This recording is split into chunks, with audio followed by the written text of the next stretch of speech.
So the Japanese had bombed Pearl Harbor, and what they didn't do was they didn't take us out completely. They only did some damage. And it is feared by many in the Japanese national security community that they've awakened a sleeping giant, and that's exactly what they did. So the United States is game on, going into war. We've declared war against Japan, we've declared war against Germany, we're in, and Italy.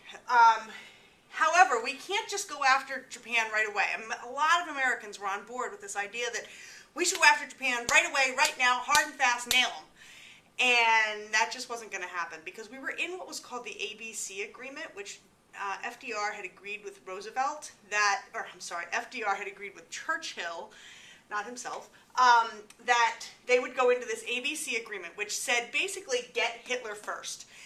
We have to concentrate the war efforts on Germany because that's the greatest threat to the rest of the world, and then you're free to go after Japan. And so we had to live up to that agreement because we'd already made it.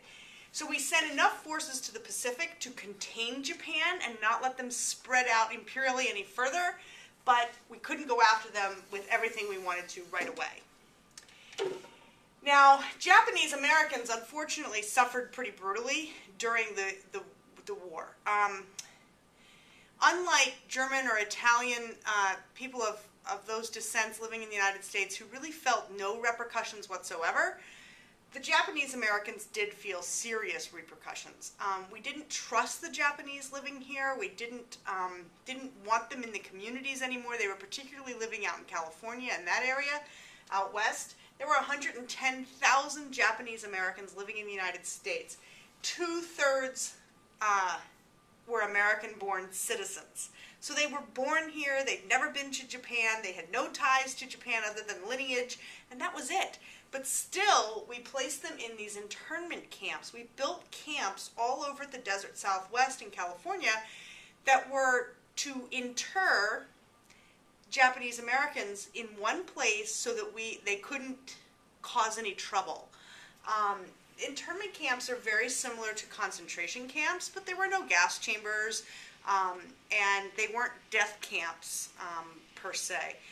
They were just there to concentrate these Japanese American citizens in one place so that they couldn't cause trouble. Now, it was a horrendous policy. We have learned a lot since then, but the Supreme Court upheld this decision. They said it was a good decision in the case of Korematsu versus the United States. It went to the Supreme Court to decide if these internment camps were constitutionally sound, and the Supreme Court said, yeah. Not sure how they got to that conclusion, but that's what they said. Later on, we realized the error of our ways, and we awarded each survivor of the internment camps a whopping $20,000. Right. For several years of your life being taken away. 20 grand. Thank you very much.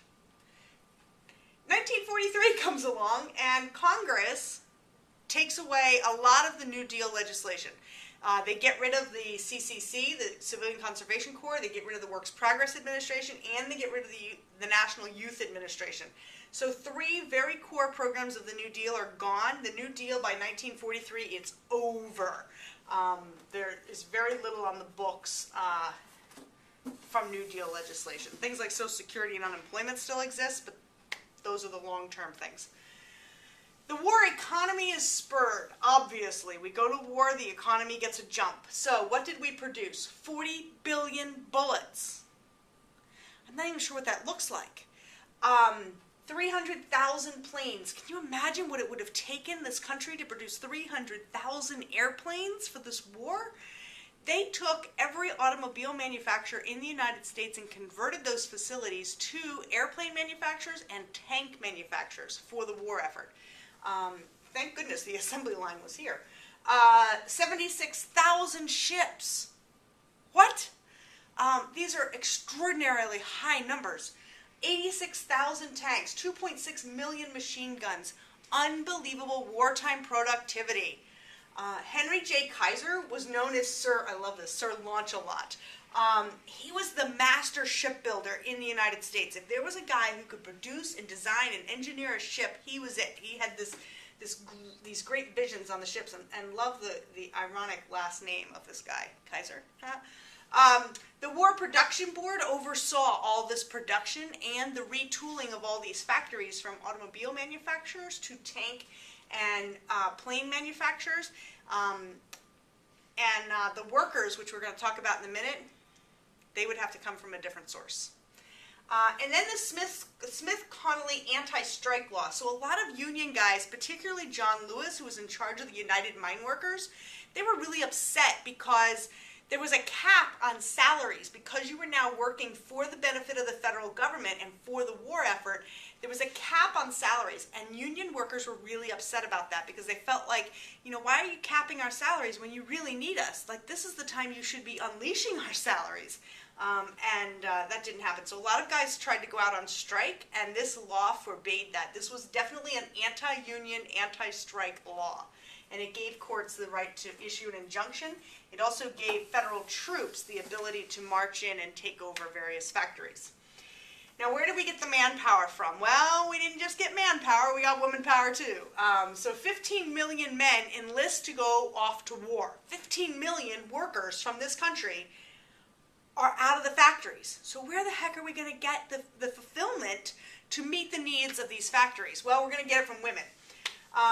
So 2.6 million, or 216, I'm very good today, 216,000 women go off to war in the roles of secretaries, of managers, of nurses, of support crew, that sort of thing. They go off to war. Nobody on the front lines, though, no women on the front lines.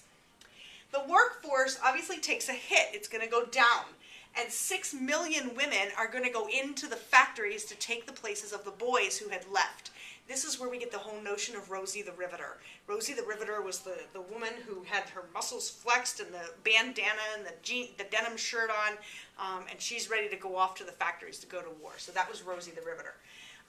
Agricultural workers were needed, and a lot of Mexican civilians would come to the United States to work in our farms and do a lot of the manual labor that was necessary. There are still crops today in 2013 that have to be hand planted. Cabbage, for instance, must be hand planted by individual plants. It cannot be like seeds going down a row.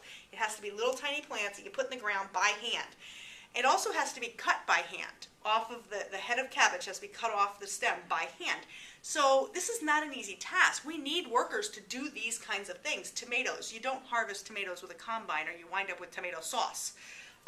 So we need agricultural workers to do these kinds of things, this more tedious type work.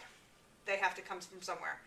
African Americans. We see a huge mobile movement of the African American society at this point. They start leaving the South in these huge numbers, and they go west and they go north to find opportunities. They called for equal opportunities in the workplace. Any opportunity that's extended to white folks should be extended to African Americans too, period. Fair Employment Practice Commission, that was set up to ensure this equal opportunity. FDR is going to set that up, and the whole purpose is to ensure equal opportunity. The draft. Some African Americans are drafted into the war effort. However, they still in World War II serve in different, isolated, segregated combat units, including probably the most famous, which was the Tuskegee Airmen. Tuskegee Airmen, of course, came out of Tuskegee Institute in Alabama, and they would, these were flyers, these were pilots, these were bombers. And what they did was they were pilots and gunners. And what they would do is they would fly the escort planes for the big bombers. So these big, huge bombers would need to get in over Germany.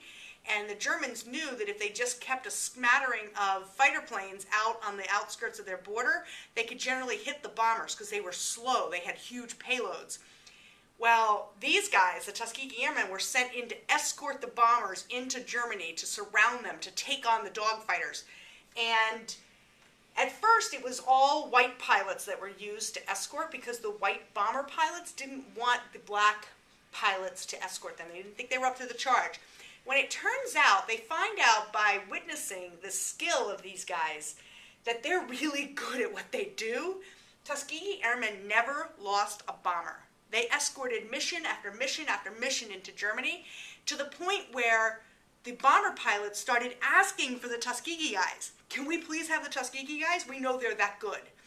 And the Tuskegee guys never lost a single bomber. So if you want to watch a great movie, Tuskegee Airmen is one, Red Tails is another. Red Tails is the more recent movie that was made about the Tuskegee Airmen. Amazing. There's very few of these guys still alive today, the Tuskegee Airmen, but if you ever get a chance to meet one, sometimes at the Smithsonian's you'll see one. Definitely take advantage. They were incredibly talented. They also flew for the first time. The First Lady got in a plane with the Tuskegee Airmen, and the officers at Tuskegee, who were these white guys, they wanted to take her up because they didn't want her flying with an African American, God forbid. And she said, I want to fly with these guys. And she broke the color barrier, so to speak, by flying with the Tuskegee Airmen. It was really a cool move on Eleanor Roosevelt's part. She was a great lady. All right, next, home front. So the GNP, Gross National Product. What's the difference between GNP and GDP? GDP is geographic. That's the gross domestic product, and that's what's produced in this country, and not outside of this country. The GNP is based, that's a total of all businesses owned by Americans, but can be located anywhere. So we can have businesses here in America, but we could also have business over in Japan, in Taiwan, in Mexico, in Canada, wherever. But as long as it's owned by an American company, it counts into GNP. Everybody see the difference? So in 1940, the GNP was $100 billion. Watch what happens in 5 years. Whoa, it doubles. $200 billion by the end of the war. Huge expansion in our economy. No wonder the New Deals did. War costs, extraordinary. $330 billion for this war. It was 10 times more expensive than World War I. $10 million an hour is what it was calculated to be. The national debt, that also skyrockets. It doesn't go up 2 times, it goes up 5 times. Yikes. So in 1941, the national debt is $49 billion. In 1945, it's $259 billion. Huge jump in the national debt.